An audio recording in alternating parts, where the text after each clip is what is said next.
and welcome to Winchester News Online. I'm Harry Parkhill. Today's top stories: Winchester falls victim to the latest high street crisis.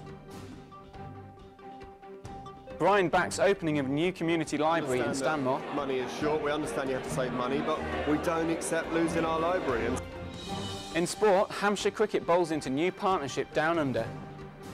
And finally, homeless guests brave the snow to lend a helping hand. Community does stuff for us, obviously we want to do something in return.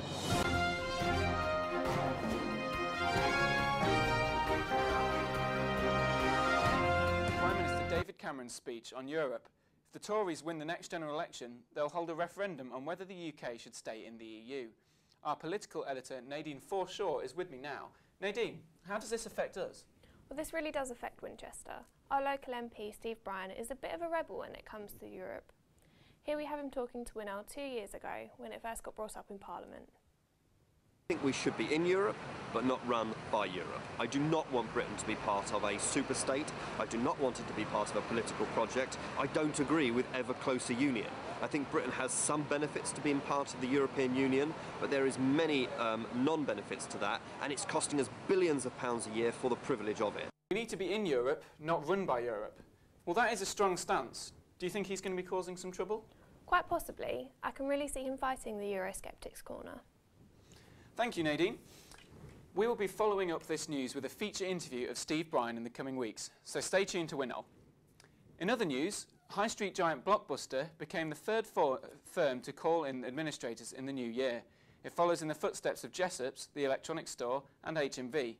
Over 700 employees will be made redundant in the move, with stores set to close across the UK in the coming week. Although the Winchester Blockbuster isn't on the list to close, the future looks unsure for many other retailers in the high street. Faith Thomas has the story. The high street is struggling. Blockbuster is the latest company to plunge into administration and lose the battle with online competitors. The collapse followed quickly after HMV and Jessop's. 3 Jessop stores have already closed between Southampton and Winchester, and the future for other stores is uncertain. Where do we get anything now? We've lost game, we've lost half the high street's gone.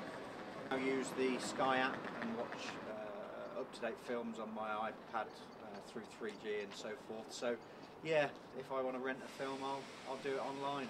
Yeah, it's nice to look around, atmosphere is nice, but other than that, online is just better, like cheaper. Popular high street shops are moving to shopping centres. A new centre is set to open in Whiteley in Hampshire, where £64 million has been spent on a redevelopment. But the future of the high street does not seem as promising. Faith Thomas, Winchester News Online, Winchester. The first community-run library in Hampshire has just been opened. Attempts to save Stanmore Library failed last year, but in its place, local residents have volunteered to run a new library nearby. Anya Elen Akenis was there at the opening. 3, 2, 1, now! A new recipe for an old idea. Winchester MP Steve Bryan praised the local people in Stanmore when they opened a new library Monday. When this change was proposed that we would lose the library in Stanmore, everybody feared the worst. But you know, change doesn't always have to be bad. Change can be good, and this is a great example of that. We understand that money is short, we understand you have to save money, but we don't accept losing our library. Well, here's where the community hub is. So as the people weren't going to the library in the first place, so we moved the library to where the community actually come, visit, use this centre all the time. When they come in, they say, books, and start looking and browsing and get more interest in books. Community leaders claimed that they had a lot of support from the people. The children were shown how to rent books themselves. Stanmore is the first community library in Hampshire, and if it all goes as planned, it won't be the last. This is a pilot now, and we'll be rolling it out in other places. We've learned from what we've done here, and we're going to do it in some other smaller libraries as well. Also representing Liberal Democrats, Pryn Dickens sees this project as a success. They will still have a library here, they'll still have a really good community hub here, and in fact it's raising the profile for Stanmore. Anya Akenis for Winchester News Online. The saga of Southampton's Hotel for Swingers has come to an end, and the controversial club has been shut down after months of debate. The kinky Club Kiss caused a backlash from local residents when it opened last year. Ben Hatton has more. The ongoing row between Club Kiss and the locals campaigning against it has been concluded. A petition demanding the closure of the business has been signed by over 1,000 people, but the dispute was settled after the council denied the club planning permission, forcing it to close. The council had previously claimed the club's opening as a declaration of war, and now it seems they have emerged victorious. The closure of Club Kiss is a clear victory for people power. The fact that it is closed down shows that if the community works as one, then a great victory can be achieved. I think the clear message is that if anybody is planning to open something of this nature, Southampton is the wrong place. The Swingers Club, which met with fierce opposition when it opened from residents and the council, has finally been closed down and the last piece of furniture moved out. I'm Ben Hatton, Winchester News Online, Southampton. Campaigners have ramped up their attack on proposals for a local wind farm. They claim that the turbines will ruin the natural beauty of the area and benefit no local residents. Ellen Millard spoke to the campaigners about the dispute. Plans to build a new wind farm in Billington Cross have been met with opposition. The wind farm, which will be similar to this one, has been proposed by EDF, who plan to build 14 wind turbines standing at 126 metres each, but locals haven't given up yet. We have to put up as big an opposition as we can. It is industrialisation of a very precious resource for no significant benefit for the general population, only a massive benefit financially for the developer and the landowner. Despite opposition, some still believe that the wind farms will be beneficial. I like wind farms personally, and I think it's one way of producing renewable energy, renewable electricity in particular, which this country needs urgently because we've got to cut back on our greenhouse gas emissions. The result of the proposal will be revealed in the coming months. Ellen Millard, Winchester News Online, Winchester. And in court, a drug user has been jailed for 3 years after he was caught in possession of crack cocaine and heroin. Our chief court reporter, Christina Michaels, was at Winchester Crown Court. David Keynes was stopped outside his home address, Golden Grove in Southampton, where he was found with Class A drugs with a street value of about £1,500. Officers searched the property and found equipment that Keynes had used as part of his drug dealing. Judge Jane Miller said Keynes was clearly a street dealer with links to a drug network in Southampton. Winchester Crown Court heard that the 48-year-old man received no financial payment but was motivated by obtaining drugs for himself. Christina Michaels, Winchester News Online, Winchester Crown Court. Now for local sports news with Harvey Taylor in our Sports Centre. Hampshire County Cricket Club has announced a new partnership with Cricket Australia.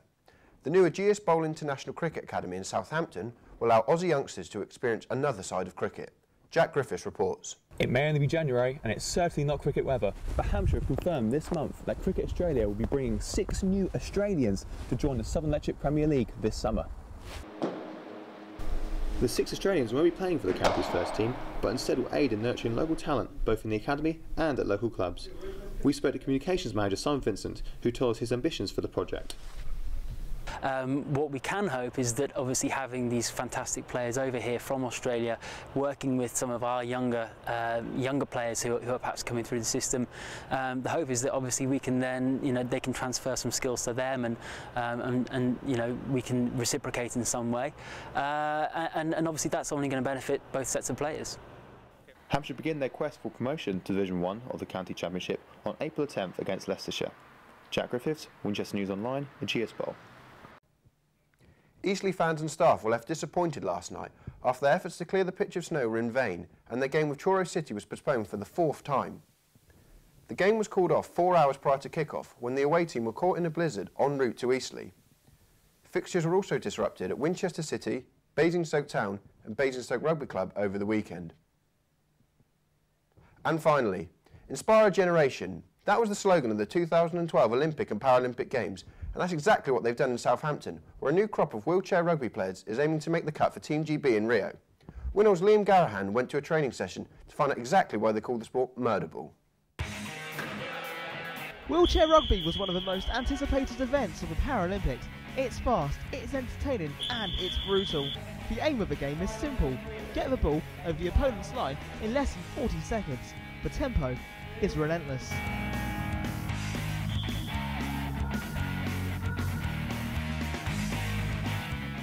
Team GB finished 5th in the London 2012 Paralympics, prompting 3 new clubs to spring up around the country, including this one in Southampton, the Solent Sharks. But for all the intensity that Team GB's leading scorer at the Paralympics, Aaron Phipps, brought to the session, there's always one that has to let the side down. Sadly, there's no points for guessing who I was talking about. My time in the chair was uneventful, to say the least. I was only given a tame introduction to why its name's Murderball, just as well really. I've only been in the wheelchair for about 5 or 10 minutes, and already I can tell the physical strength that's needed to play this sport. So with aching arms and a small sweat building up, I decided to leave it to Aaron to show us how it should be done. Liam Garahan, Winchester News Online.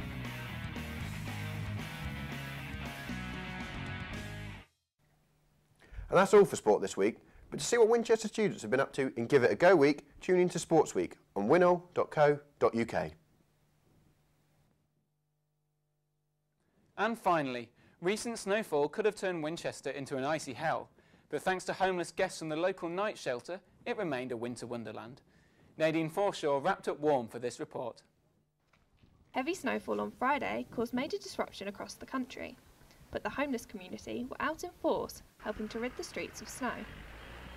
4 homeless guests from the local night shelter volunteered to help Winchester Bid grit the streets and clear the snow in areas that were difficult to access. The volunteer project is one of many schemes used to help the homeless get back into the working routine. The guys love having something to do. It's their way of putting something back into the community. They quite like helping people, and so it's a win-win situation. Well, basically I've been here for 3 weeks now, and different opportunities arise, and I put my name down for like all the community services.